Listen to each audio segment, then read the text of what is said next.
Pas de soleil, pas de soleil, pas de soleil,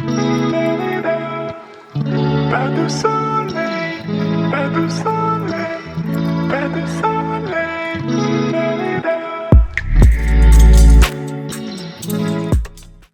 This video comes with a content warning. This video discusses serial killers, murder, sexual assault, and crimes against children. Viewer discretion is advised. Hello and welcome to another episode of Adulting with Hannah. I'm Hannah, here today to talk about some more serial killers. Today we are going to be talking about all of the serial killers who are Libras.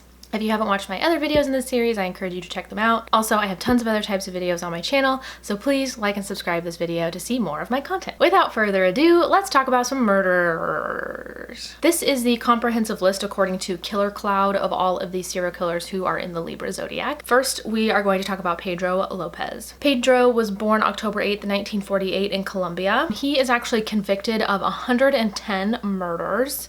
These occurred in the late 70s, but he was killing people all the way up into the early 2000s. He tended to target young girls. He would sexually assault them before murdering them, and his typical MO was to strangle them. He claims that he had issues with his psyche starting at a young age after he witnessed the act of prostitution. He was arrested in Ecuador in 1980, and that's when he confessed to killing 103 girls. Of those 103, they had actually found 53 of them at that point. By 1981, he was only convicted of 3 murders, but he had actually confessed to over 300 sexual assaults at that point, as well as all the murders. Police actually didn't really believe him at first about the sheer number of people he killed. They kind of thought that he was bragging, but then they found a mass grave that contained a lot of his victims. So he of course was sent to prison at this time. He was actually released from prison in 1998 because he had good behavior. This man killed like hundreds of people. What? So after he was released, Colombians charged him with another murder so that they could send him back to jail. And then he was released a year later on bond because he was declared sane. Because instead of being sent to jail, he was sent to a psychiatric hospital. So in 2002, Colombians were like, okay, we found evidence of another murder that we could charge him with to try to get him back in jail, but they actually were never able to find him. So at this point, his whereabouts are unknown, and if he is still alive, he's 72 years old. Andre Chikatilo, he was born October 16th, 1936 in the Soviet Union, which is now AKA Russia. He is convicted of 52 murders and sexual assaults from 1978 to 1990. He was actually a university teacher in Russia, and that's when he began sexually assaulting young women. So he was actually on police radar for a few years before he was actually caught. So starting around like 1984, detectives were kind of watching him. There had been reports of him being inappropriate towards women out in public, so it was causing police to kind of pay more attention to him. However, his arrest was delayed because they eventually found a blood sample on one of his victims, but at the time you could really only compare like the blood type and not like the DNA. The blood type was found to be AB, but he had blood type A, so he couldn't be connected to the crimes. The victims they were trying to solve crimes for ranged in age from 7 to 42, and eventually in 1990 he was arrested and confessed to the 52 murders, and he was executed by firing squad in 1994 when he was 57. Patrick Wayne Kearney, he was born September 24th, 1939 in Los Angeles, California. His crimes took place from 1962 to 1977, in which he murdered 21 men and boys in California. His MO was to pick up male hitchhikers, or he would pick up men from gay bars and drive them to a destination. While driving, he would shoot them in the temple, continue driving. He tended to violate the corpse, he would dismember the body, and he would typically dispose them in canyons or landfills. Sometimes he consumed parts of the body. We're getting really early with the cannibalism. His victims ranged in age from 5 to 28. My stomach already hurts. He was arrested in 1977 after one of his victims' remains were found, and the last known whereabouts of the victim were tied to Kearney. He made a full confession of all 28 murders, and then shortly thereafter they discovered 7 more, and he pleaded guilty to avoid a death sentence, so therefore was given 21 concurrent life sentences. He is currently 81 and serving his sentence in California. Manuel Octavio Bermudez. He was born October 15th, 1961 in Colombia. He actually confessed to killing 21 children in Colombia from 1999 to 2003. He typically targeted children in rural areas. He was actually an ice cream man, which is horrifying, and he would typically lure kids into a nearby field or like a cornfield or somewhere where they could be concealed, and he would be like, hey, I'll give you some money if you pick some of this corn for me, or if you do this for me, whatever. He would proceed to sexually assault and strangle them. Sometimes he would inject them with lidocaine into their legs so they couldn't run away, which is... I almost didn't even write this one down because it was so horrifying. He was arrested in 2003, and police investigated the room that he was renting at the time, and they found newspaper clippings of his own murders. They found the syringes and lidocaine used to sedate the children, and then his most recent victim, who was a 12-year-old boy, they found his wristwatch in his room as well. He confessed to 21 murders and was sentenced to 40 years in prison. 40. What is going on in Colombia? So he was sentenced in 2004. It's currently suspected that he killed more like 50 children rather than the 21 he was convicted of. He's set to be released in 2044, and he will be 83, which feasibly still alive and could kill people at that time. But right now he's 59, so hopefully he dies before 2044. But I don't know how the laws work in Colombia. I don't know if like 2044 means, all right, you're good to go, or if he has to go to trial and see if he can be released or not. I don't really know how it works, but 40 years seems like a really, really short amount of time for killing 20 children. Just saying. Luis Gregorio Ramirez was born September 30th, 1980 in Colombia, and he's convicted of murdering 30 people from 2010 to 2012. That's 15 people a year. That's like more than one person a month. He targeted a very specific demographic of motorists. They were all between 19 and 30 years old, and all of his female victims were no more than 5'5" and weighed no more than 130 pounds, which is really weird. So it turns out that Ramirez was very loquacious, very charismatic. He was able to lure people and get them to take him places. So he would say, hey, you're driving a car, can you drive me to my car, or can you drive me over here to my motorcycle? And people just trusted him. And he would typically have them drive him to a very specific location on the outside of the city where it would be easy for him to commit crimes. He would typically strangle them as soon as they stopped to take him to his vehicle. He would typically steal their personal belongings as well, things of value like wallets and wristwatches and stuff like that. He was captured in 2012 and found guilty of several murders. Originally, he was sentenced to 57 years in prison. For some reason, that got lowered to 34. He'll be set to be released in 2032 after serving 20 years because Colombia has this like sentencing law that went into place where criminals are only set to serve 3/5 of their sentence or something. I don't really understand it. When he is set to be released, he'll only be 52 years old. So definitely still able to commit crimes. So that's super fun and fresh. Zisla Marchwicki. I don't know if I'm saying that right. I'm so sorry, Poland. No idea. He was born October 18th, 1927 in Poland. He's convicted of killing 14 women from 1964 to 1970. It's known that he attacked a total of 19 women, and he killed 14 of them. His MO was to stalk his victim. He would hit them in the back of the head with a blunt force object, and then he would beat them to death, and he preferred to sexually violate them post-mortem.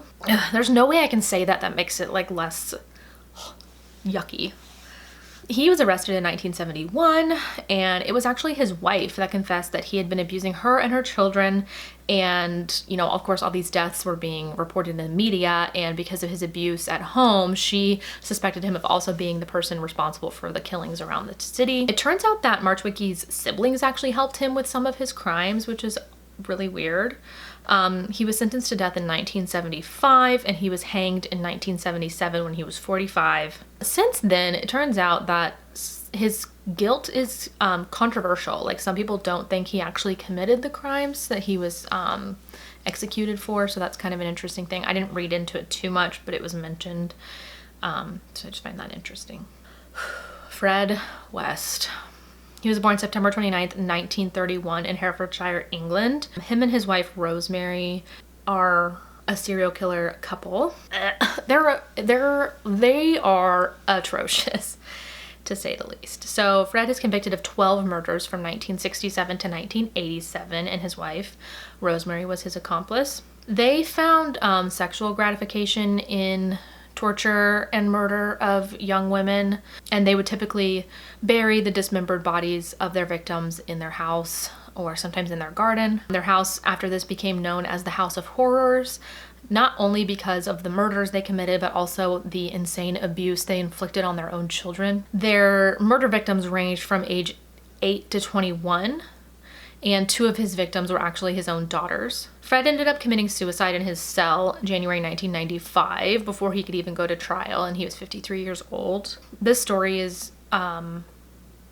if I went into detail, would be definitely too much for this. I think I've already towed the line of inappropriate, but I do think that killer couples are very interesting, like psychologically. So if that's something that interests you, there are, I'm sure, plenty of documentaries about Fred and Rosemary West. But it is very graphic, and there are lots of crimes against children, their own children, and their victims as well. So just a heads up there, but that's as much as I'm going to get into it. Interesting, we do have another killer couple up next, Charlene Gallagher. She was born October 10th, 1956 in California. Her and her husband Gerald murdered 10 people. They were mostly teenagers, and they usually kept them as sex slaves for a period of time before they murdered them. I feel like I'm gonna puke. So Charlene's pretty interesting. She came from like a really supportive family. She was considered really smart. She was shy. So it seems to me like she was just very susceptible to the influence of her husband. She did started using drugs and alcohol when she was a young adult. She was married 2 times before she married Gerald. I'm not sure much about her relationships with her previous husbands, but it doesn't seem as though she had any history of like violence or a criminal record with her previous marriages. So it seems as though Gerald was kind of the undue influence on her. So their victims were as young as 13, and they were typically murdered by blunt force trauma after they were enslaved by the Galagos. They were eventually captured because somebody witnessed them kidnap their final 2 victims and was able to get a license plate number and report it to the police. They arrested Charlene and Gerald in 1980. Charlene was able to strike up a plea deal by testifying against Gerald. Gerald got the death penalty at the end of the trial for the 2 of them. That death penalty was eventually commuted to a life sentence. Charlene was only sentenced to 16 years, so she was released in 1997. She claims that she was also a victim, and she's currently living her shitty life. She's 64 years old, and Gerald actually died on death row in 2002 at age 56 to cancer. Charlene claims she's a victim. I disagree. I understand that you can be like influenced by somebody to commit crimes, but these crimes were so heinous that I just think that you have to be evil to commit them, even if you're being convinced to by someone else. Like I would die before I ever did something like that to someone else. If he was threatening me, I would just die. So there's that. Amy Archer Gilligan, she was born October 31st, 1873 in Connecticut. She's actually convicted of murdering 5 people. She would poison her patients while working at a nursing home. Her motive was money. She wanted to collect their life insurance, which it's just so interesting to me how easy it was to just meet a random person at a nursing home. Like, oh yeah, this is my patient. They totally wanted to give me their life insurance policy. You know, it's just so interesting to me how easy that was. She was sentenced to death in 1917. She appealed the death sentence in 1919. She eventually was sent to an asylum in 1924 after pleading not guilty by reason of insanity, which now we do not use that term. And she died in 1962 when she was 88 while she was still in the mental hospital. Kang Ho's son was born October 10th, 1969 in South Korea. He's convicted of killing 10 women. 2 of them were his family members. It was his wife and his mother-in-law, so his wife's mother. His victims ranged in age from 19 to 60. He left some of their bodies in the woods in places that they could be easily discovered, and he confessed to 10 murders, which all corroborated with DNA evidence. So he was sentenced to death in 2009, but South Korea has kind of had I don't know if it's like an unofficial moratorium on the death penalty, but they haven't carried out a death penalty since 1997, so it's likely that he'll just stay in prison, but he's currently in prison in Seoul, South Korea, and he's 51. Angelo Buono, he was born October 5th, 1934 in Rochester, New York. He is part of a killing duo with his cousin, Kenneth Bianchi. Morbid Podcast actually just did, I believe, a 2, maybe 3-part episode on them. They were known as the Hillside Stranglers, who killed women in LA in the 70s. So Buono is convicted of 10 murders of women and girls aged 12 to 28 from 1977 to 1978.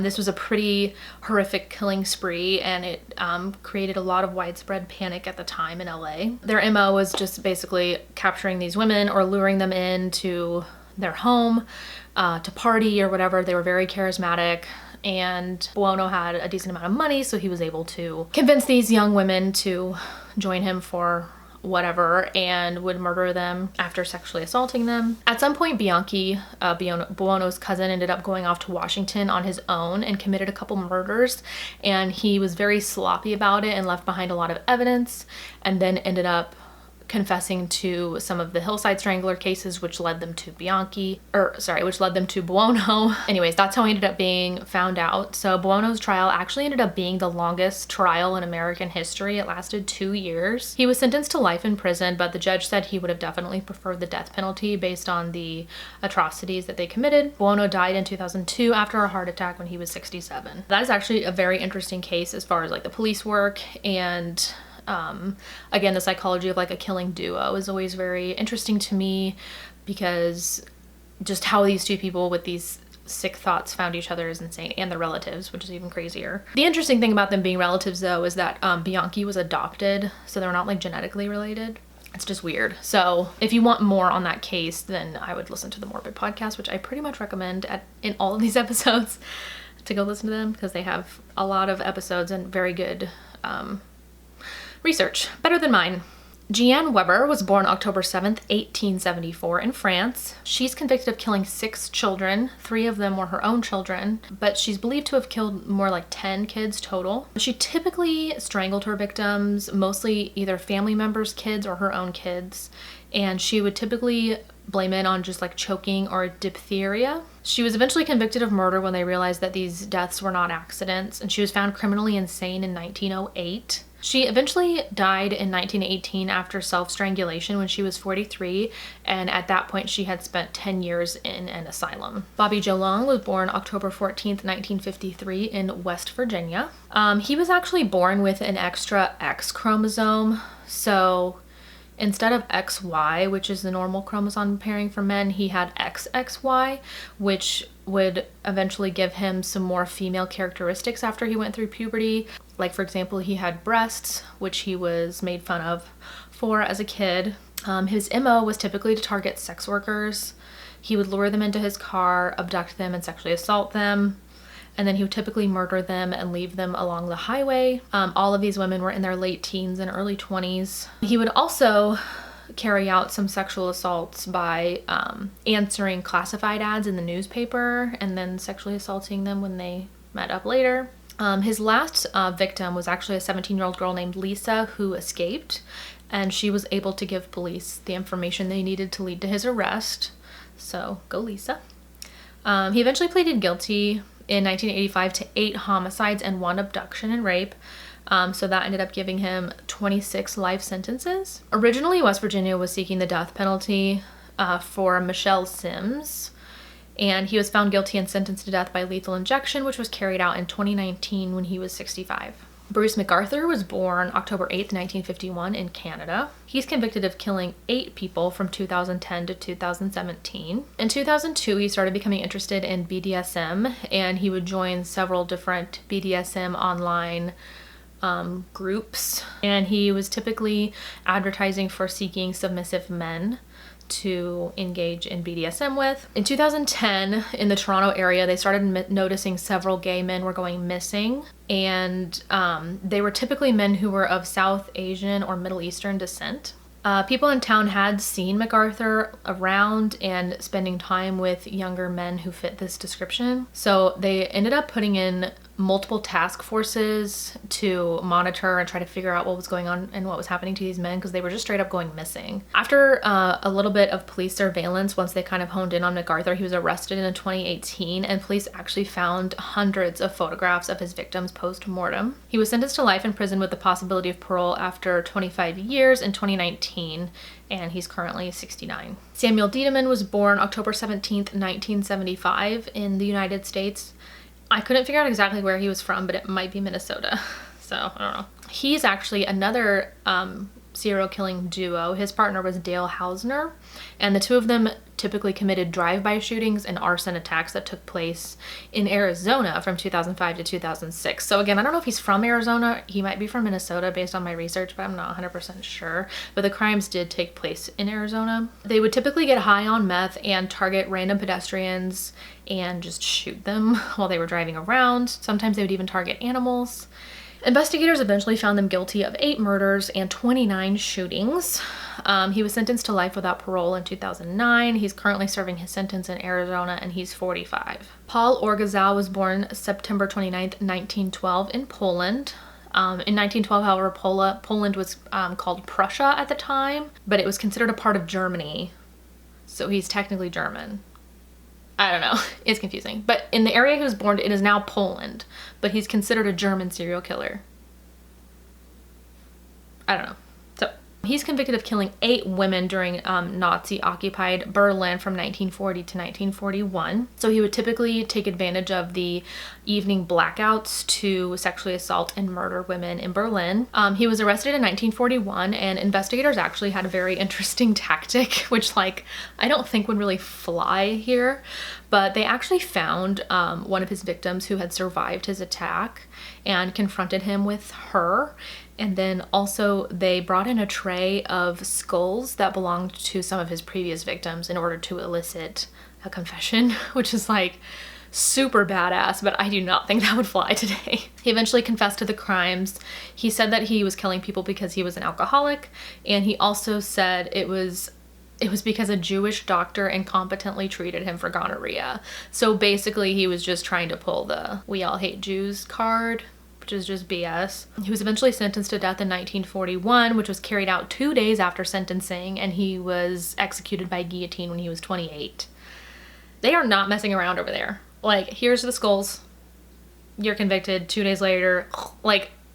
Not screwing around. Holy shit. Dayton Leroy Rogers, that's hard to say. Dayton Leroy Rogers was born September 30th, 1953 in Moscow, Idaho. Apparently there's a Moscow in Idaho. Had no idea. So he is from the US, but he was born in Moscow, Idaho. That's just so funny to me. But he's not funny. This isn't funny. He's convicted of murdering 7 women from 1983 to 1987 in Oregon. He typically targeted women who were sex workers or drug addicts. And one of them he actually ended up stabbing 11 times after he lured them into his car for their services. And then he drove her to a secluded area to murder her. That was his typical MO. He dumped them all in a particular forest outside of Molalla, Oregon. Am I saying that right? Probably not. He went to trial a bunch of times and kept appealing, and then he would get retried, and it just happened over and over, but he always ended up with the death penalty. His final death sentence was served in 2015. He's still on death row in Oregon, and he's currently 67. Guy George was born October 15th, 1962 in France. He's convicted of murdering and sexually assaulting 7 women from 1991 to 1997. He's guilty of 13 more strangulations and sexual assaults, but those ones didn't end in death. He was arrested in 1998 and gave a full confession. Psychologists have described him as a narcissistic psychopath. He was sentenced to life in prison without the possibility of parole for 22 years in 2001, meaning he will be eligible for parole in 2023, and he's currently 58. Okay, here's another tricky name, Vaclav Mrazek. He was born October 22nd, 1925 in Czechoslovakia. He's convicted of killing 7 people from 1951 to 1957. His MO was typically to target young women who were walking alone. He would use blunt force trauma or a gun, and he would murder them, and he preferred to violate the bodies after death. Again, I can't figure out a way to say that without... His victims all range in age from 15 to 27. but most of them were younger and in their teens. He was originally arrested for theft, but then he found out that they were doing like ballistics testing on his victims, and then he confessed to the murders because he knew they would find him eventually. He was hanged in 1957 when he was 32. Carlton Gary. I looked many times to figure out if his name is actually Gary Carlton, because that makes way more sense, but I think his name is Carlton Gary. So that's kind of funny. He was born September 24th, 1950 in Columbus, Georgia. It just makes me laugh. It's like, I know your brain filled in Ohio, but it's Georgia. He was born in Georgia. He's convicted of the murders of 3 elderly women, but he's alleged to have killed a total of 7. His main motive was to rob them, and he would typically strangle his victims with a stocking after sexually assaulting them. So he was called the stocking strangler. Very, very clever. He eventually was sent to prison in 1975 for violating his parole. He was originally imprisoned for robbery, but he had already murdered 2 women at this point. He just had never been imprisoned for murder, so he was out on parole for robbery charges. So based on survivor testimony, police announced that they were looking for a black man in the area. So there was a man, he was called the chairman of the forces of evil, and he started saying he was going to start killing black women if this man wasn't responsible. So everybody's looking for a black man. So this guy comes up and he's like, he calls himself the chairman of the forces of evil, and he's like, hey, I'm gonna start killing black women if we don't find this guy. And everybody was like, what? Why? So that guy was arrested, this chairman of the forces of evil. They thought maybe he was the stalking strangler and he was just trying to like deflect responsibility, but it was determined that was not the stalking strangler. So again, the actual stalking strangler was in prison at the time. He was rearrested on parole violation, but he escaped in September 1997, and by that I mean 1977, and he actually murdered 5 more women before his rearrest in 1978 for robbery. Again, he wasn't sentenced for murder this time either, and he got 21 years. He escaped again in 1983. What prison is this?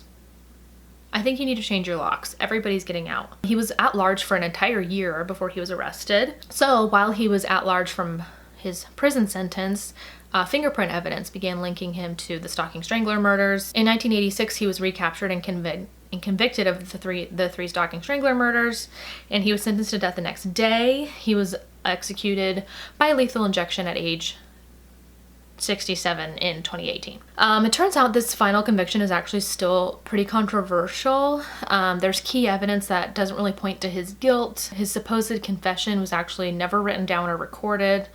It was written down days later by an investigator. There was no timestamps, nothing official.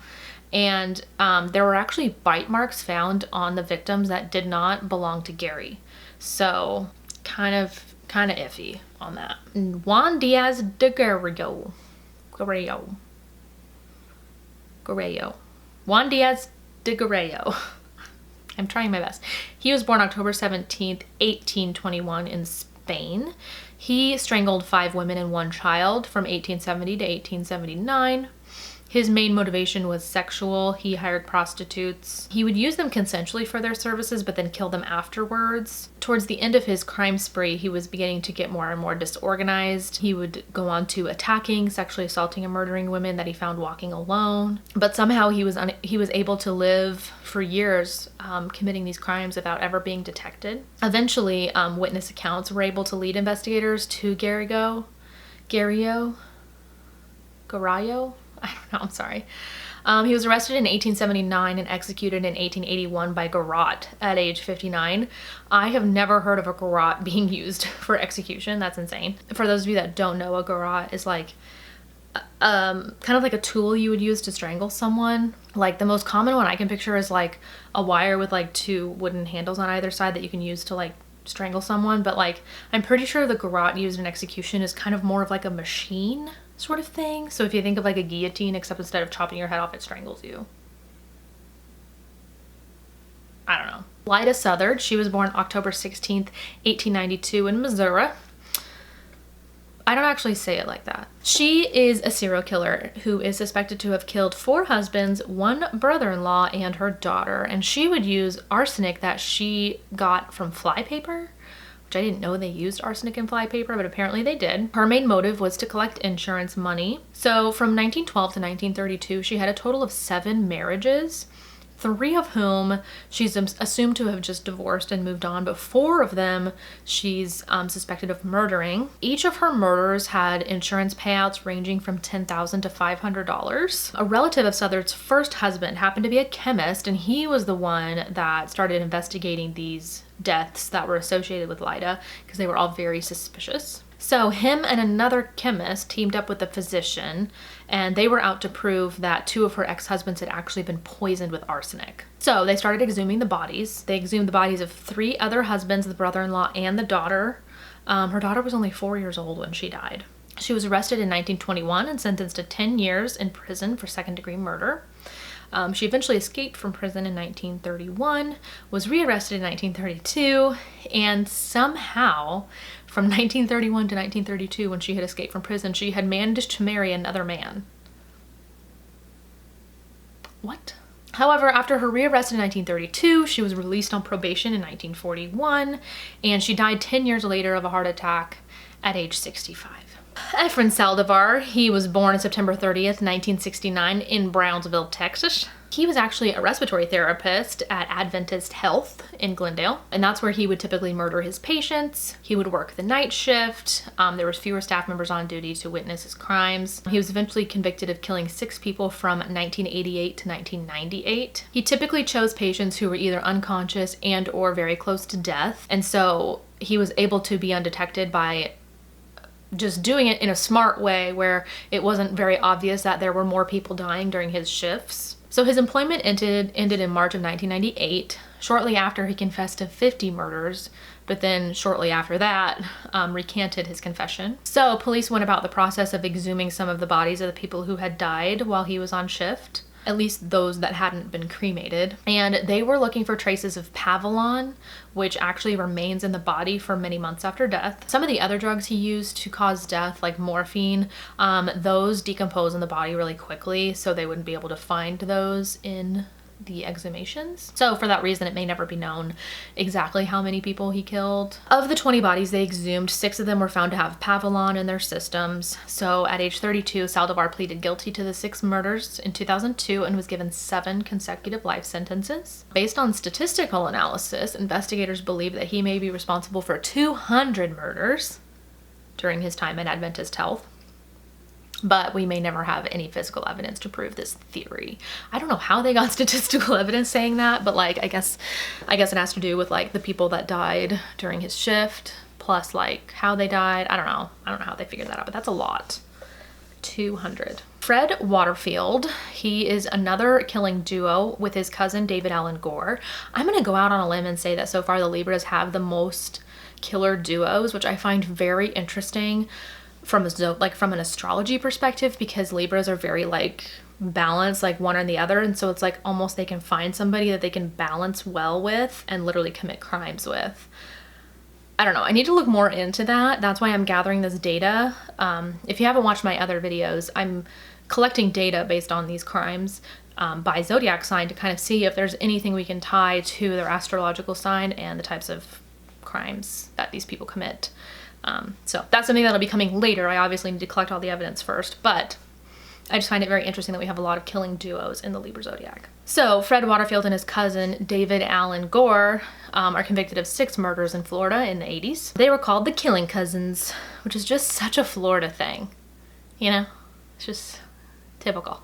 So Waterfield was actually raised by David Allen Gore's father, so they were like kind of raised together. Waterfield was 28 when he began stalking, torturing, and sexually assaulting his victims. He was arrested in 1983 and sentenced to 2 consecutive life terms, and he's currently serving his sentence in Florida, and he's 69. Okay, I did look up the pronunciation of this name when I did my research. This is Biata Schmidt.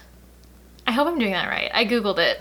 Biata Schmidt was born October 5th, 1966 in East Germany. She murdered 5 women and a 3-month-old baby from 1989 to 1991. She typically sexually assaulted and stabbed or strangled her victims and had one occasion of necrophilia. She earned the nickname the Pink Giant because of her size, and she had a preference of wearing pink lingerie. She was arrested in 1991 when two men found her masturbating while wearing a bra under her jacket. So at that time she was sentenced to 15 years in a psychiatric hospital. Biata was assigned male at birth and requested a name change in 2001 and eventually began gender reassignment in 2009. In 2010, Schmidt was investigated for the sexual assault of another transgender inmate, which caused the other inmate to attempt self-harm. She's currently 54 and serving her time in Germany. Mac Ray Edwards was born October 17th, 1918 in Arkansas. So he committed his crimes in LA as well. He killed at least 6 children in LA between 1953 and 1970. He was captured in 1970 when him and a teenage male accomplice kidnapped 3 girls. The girls actually ended up being able to escape. When they tracked down Edwards, he confessed to sexually assaulting and murdering 6 children aged 8 to 16, and he was sentenced to death in 1971. He eventually committed suicide in his cell in 1971 at age 53. At this time, he's being investigated in connection with 4 other missing children in the Los Angeles area as of 2011. Lawrence Bittaker was born September 27th, 1940 in Pittsburgh, Pennsylvania. Him and his accomplice... There's a lot, I'm telling you, it's weird. His accomplice was named Roy Lewis Norris, which is a stupid name. Why would you name your kid Lewis Norris? Lewis Norris. Lewis Norris. That's hard to say. They're convicted of killing 5 teenage girls in Southern California in 1979 during an only 5-month period. There was some crazy stuff going on in California in the 70s and 80s, let me tell you. So they were nicknamed the Toolbox Killers, not to be confused with the Toy Box Killer, but the Toolbox Killers had an MO of kidnapping and sexually assaulting / torturing their victims. And they had this, I'm assuming, toolbox of supplies, which I'm not going to get into. A little bit of background on Bittaker. He did have a high IQ, but he tended to find school really boring because he was just kind of like intellectually above school, basically. So he ended up dropping out of school at age 17. His criminal record started when he was only 12 with theft. Bittaker and Norris met in 1977 at the California Men's Colony, which is a men's prison in San Luis Obispo. In 1979, once they were released, they began picking up female hitchhikers, and that's how they developed their MO. So this is like really, this gives me chills. So they started practicing their MO, basically. They picked up like more than 20 women as hitchhikers. They didn't do anything to these women. They just picked them up and took them where they wanted to go, but they were like doing it to practice for their later crimes. So they had at that point developed a strategy. So in 1979, they had at this point tortured and murdered 5 teenage girls and many other attacks that didn't end in death. Bittaker's partner Lewis Norris, was kind of bragging about their exploits to an ex-prison buddy, and that guy went to the police, luckily. Bittaker and Norris were both being investigated at the time, and then one of their survivors, her name's Robin, she came forward and she was able to identify them as her attacker. Norris led police to the area where they had disposed of their victims' bodies. He basically did this to take a plea deal to avoid the death penalty. He was given a life sentence and has actually been eligible for parole since 2010, but he actually died in 2020 and he was still in prison at the time. Bittaker was arraigned on 29 charges of kidnapping, sexual assault, and murder. In 1981, after only 90 minutes of deliberation, the jury came up with a guilty verdict and they were asking for the death penalty. Bittaker, however, ended up dying in 2019 in prison at age 79 of natural causes while still on death row. That is like the shortest jury deliberation I've ever heard of, 90 minutes. Arthur Gary Bishop was born September 29th, 1952 in Utah. He confessed to killing 5 young boys from 1979 to 1983. He was raised as a devout Mormon. He was an Eagle Scout and an honor student, pillar of the community. He was known for doing missionary work for the LDS Church, which he did in the Philippines. He was actually charged with embezzlement and excommunicated from the church in 1978, and he ended up fleeing from Salt Lake City at that point and changed his name to Roger Downs. After this, he would start luring young boys to his apartment and he would promise them candy or toys. So based on that, you can determine that they were very young, and he would sexually assault and murder them. His first victim was only 4, and he was drowned in his bathtub. This ended up resulting in one of the biggest manhunts in Salt Lake City history, and authorities were attempting to locate his third victim, who was missing at the time, and it was a 4-year-old boy who was abducted from a supermarket. Bishop would wait 2 years before murdering again, and he kidnapped a 13-year-old boy, and police were able to figure out that Bishop lived in the area of the 4 abductions. And he actually ended up knowing that 13-year-old boy's parents. So based on his vicinity in the area to the murders, police brought him in for questioning, and he admitted his real name and confessed to 5 murders. The next day, he took the police to the bodies of his victims, said he would definitely murder again if he had the chance. He went to trial in 1984 and was sentenced to death. His execution by lethal injection was carried out in 1988 at Utah State Prison when he was 35. Hubert Pilsik was born October 14th, 1891 in Czechoslovakia. He is known to have killed 5 people, but investigators think he killed more than that. When the Communist Party was taking over in Czechoslovakia, he helped smuggle people out of the Czech Republic to seek asylum. But he started killing his customers in 1948, and he confessed to the crimes and eventually hanged himself in prison in 1951 when he was 60. The reason that investigators believe that there were more murders is because some jewelry they found in his possession after he committed suicide. Gary Charles Evans was born October 7th, 1954 in New York. He's convicted of killing 5 people from 1985 to 1997. His criminal career started in 1977 when he was 23, and he started out robbing people and stealing stuff. He was imprisoned many times for theft, and during one of his prison stays, he actually became friends with David Berkowitz, who was another serial killer known as the Son of Sam. His first murder was actually his robbery partner, Damian Cuomo. I don't really consider this like a killing duo. They just stole stuff together, but he killed Damian. He thought that Damian was going to snitch on him, and that's why he murdered him. After that, he started killing more people with the motive of robbery, including 2 thrift store owners. He eventually surrendered himself to the police in 1998 and confessed to several murders. He actually escaped from custody 2 days later, which is just so erratic to me. Like, why are you turning yourself in and then escaping? Like, what's the point? He actually was able to escape custody by using a key that he hid in his nose to undo his handcuffs. How big are handcuff keys?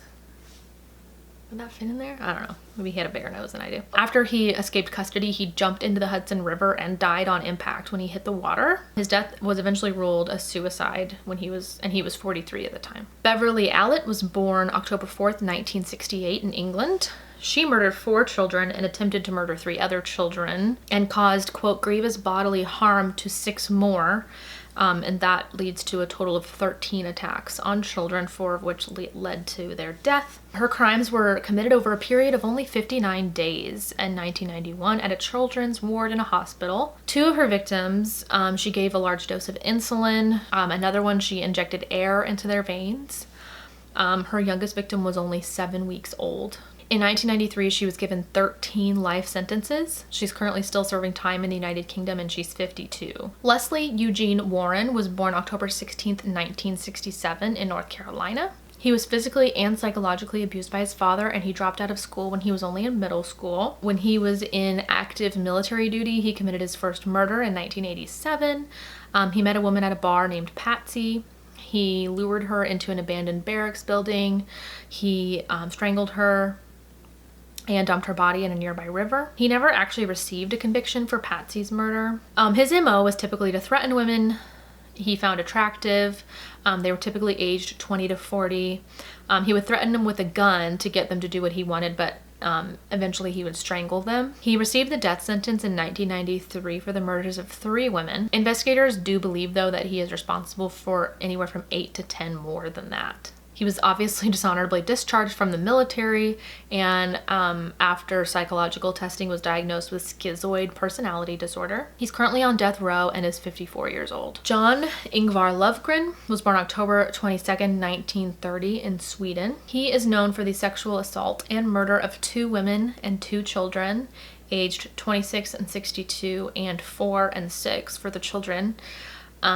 These occurred between 1958 and 1963. He did grow up in foster care after the death of his parents. He was known to drink heavily as an adult, and he liked to expose himself to women in public and was sent to jail for that many times. He was sent to several psychiatric hospitals because of his lewd behavior from 1953 to 1961. His last murder was a 4-year-old girl named Ann Kristen. She was actually playing with some friends at the time, and they were able to identify him as the man who took their friend. So after he was arrested, he started confessing to other murders. His first murder was Agneta, who was 26, and he sexually assaulted and murdered her in 1958. He was permanently sent to a psychiatric hospital in 1963, and he died in 2002 at age 71 of cancer. Ian Rimeru.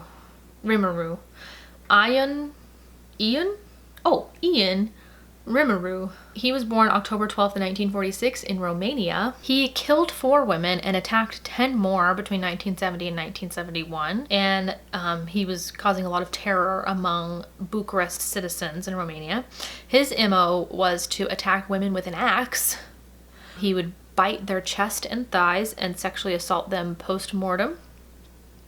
At the time of the murders, he was actually attending veterinarian school. His classmates reported that he was very strange and everybody tended to avoid him. One classmate confirmed that they believed he had an uncontrollable libido. He was once found pacing outside a room where he knew one of his female classmates was. They kind of said it was like an animal waiting for prey sort of situation. Doctors diagnosed him with esophageal spasm, reactive nervous syndrome, and other mental problems in 1967. It was discovered after his death that his father, Floria, was also a serial killer, which is weird. His father killed 4 women in the summer of 1944. He also typically used blunt force trauma to kill his victims. His death was ruled an accident and happened a year after his son's execution. Ian, so back to the son, he murdered a girl named Gregorio Popa in April of 1971, which led to a citywide manhunt of 6,000 law enforcement officials were looking for this guy. While they were trying to find Ian, they interviewed like 8,000 potential suspects. During this manhunt of 6,000 officers looking for him, he was able to commit 6 more attacks and 1 more murder. He was eventually arrested and sentenced to death, and was executed by firing squad in 1971 when he was only 25. All of that happened before he was, that's insane. Craig Price was born October 11th, 1973 in Rhode Island. He's convicted of killing 4 people, and he was only between the ages of 13 and 15 when he committed these crimes. He tended to target people in his neighborhood. He killed a neighbor, and 2 years later he killed another neighbor and her 2 daughters. He would break into their home. In the case of the first neighbor, he took a knife from her kitchen and stabbed her 58 times. Her name was Rebecca Spencer, and she was only 13 years old. 2 years later, when he was 15, Price stabbed his neighbor, who was named Joan Heaton. He stabbed her 57 times, and her 10-year-old daughter, Jennifer, he stabbed 62 times, and then her other daughter, who was 8-year-old Melissa, he stabbed 30 times. That's an insane amount of stabbing. It was determined that he was under the influence of marijuana and LSD at the time. A month after he turned 16, he was found to be the killer and calmly confessed to his crime. He had no remorse, and he said his motive was racial injustices he witnessed from the white members of his neighborhood. He claimed that they would shout racial slurs at him and tried to run him over as a child. His crimes were sealed since he was a juvenile, but this case led to changes in state law, allowing juveniles to be tried as adults in crimes like this, but this rule unfortunately couldn't be retroactively applied to Price. He was arrested in 1989 and is currently 47 and has committed numerous other crimes in prison. William Clyde Gibson was born October 19th, 1957 in Indiana. In 2013, he pleaded guilty to killing 3 women, one of whom was buried in his backyard. He said, "I deserve what I'm getting. It ain't no big deal." He's currently serving his time in Indiana, and he's 63 years old. William Lee Neal was born October 7th, 1955 in Colorado. He's a rapist and serial killer. He killed 3 women with an axe and was sentenced to death in 1999. He was also subsequently served with 7 more counts of menacing and kidnapping. His death sentence was commuted to a life sentence in 2003, and he's currently serving his sentence in Colorado, and he's 65. Peter Bryan was born October 4th, 1969 in London, England. His first attack happened in 1987 when he was 18. He actually tried to throw a resident out of his apartment building from the 6th floor. Police actually didn't do anything about this attack, even though the resident said that the attack was completely unprovoked. His first murder was in 1993 when he was 25. He beat a 21-year-old woman to death with a hammer. In 1994, he admitted to this murder and was sent to a secure mental health hospital where he was diagnosed with schizophrenia. In 2001, the staff decided that he was making enough improvements to his behavior and was transferred to, essentially, it sounded kind of like a halfway house where there was like some monitoring, but he was able to come and go. In 2004, he was set to be transferred to low accommodation support. So I'm assuming it's like another step of a halfway house with like less restrictions is what it sounds like. It's kind of different than in the United States, but that's what it sounds like to me. A month later, only hours after being discharged from the hospital, literally hours, he killed his friend named Brian Cherry. This is gonna get confusing because the names are the same. His last name is Brian and his friend's name is Brian. Anyways, when officers discovered that Cherry had been murdered, they actually found pieces of Cherry's brain frying in a pan at Brian's house. Brian is the, okay. Peter Bryan and Brian Cherry. It's confusing. Peter Bryan is the one who killed Brian Cherry, and police found Brian Cherry's brain cooking on the stove at Peter Bryan's house. Brian was sent back to another secure hospital facility, a different one, so this time he was sent to Broadmoor, which is one that we've heard of. 2 months after being sent back to the mental facility, he killed a patient. His name was Richard Loudwell. And Brian said that he definitely had the desire to eat Loudwell's flesh and would have if he hadn't been interrupted. Brian is currently still committed at Broadmoor Hospital for psychiatric treatment. For some reason, his whole life order was commuted to 15 years, but the judge said it's unlikely he'll ever be released.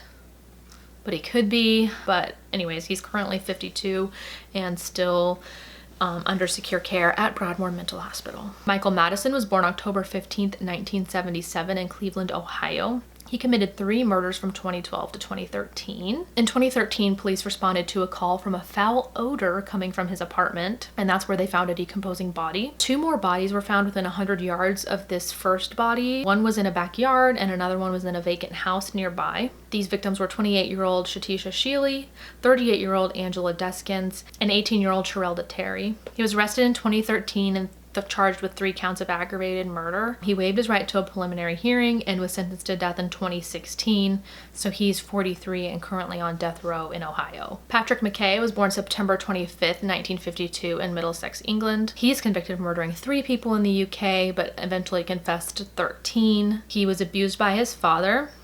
His father, Harold, actually died when he was 10, and Patrick took over the father figure role in the family, which to him meant he was entitled to beat his mother and 2 sisters. This would actually end up leading to police being called to the home sometimes as many as 4 times a week.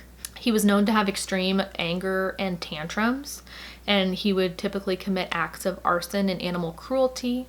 He attempted to kill his mother, his aunt, and a younger boy from school, and all this was going on before he turned 15. At age 16, he was committed to a state hospital. He was released in 1972.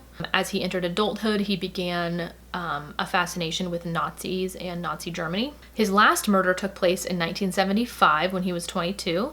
He killed a priest that he had actually befriended, and he killed him with an axe to the head. Police quickly arrested him because of his association with this priest. They had had an altercation prior, and then they were able to connect him to dozens of other murders in the area. He typically murdered elderly women by stabbing them or strangling them, and his main motive was robbery. He was sentenced to life in prison with the possibility of parole after 20 years.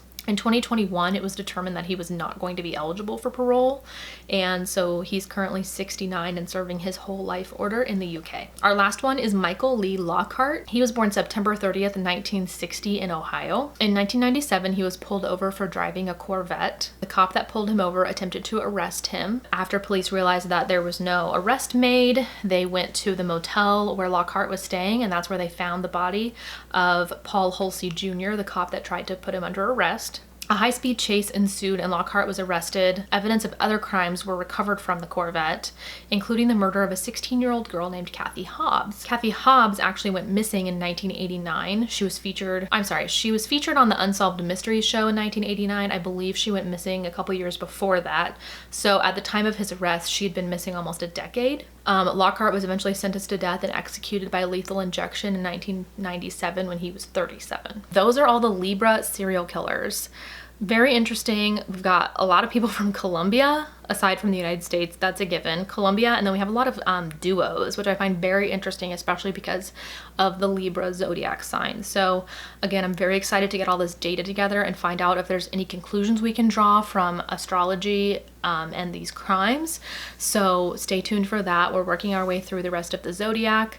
And I hope you guys subscribe to my channel so you can see more of my videos. I have lots of other different types of content. Thank you so much for watching all the way to the end. I hope you give this video a big thumbs up, and I'll see you in my next one.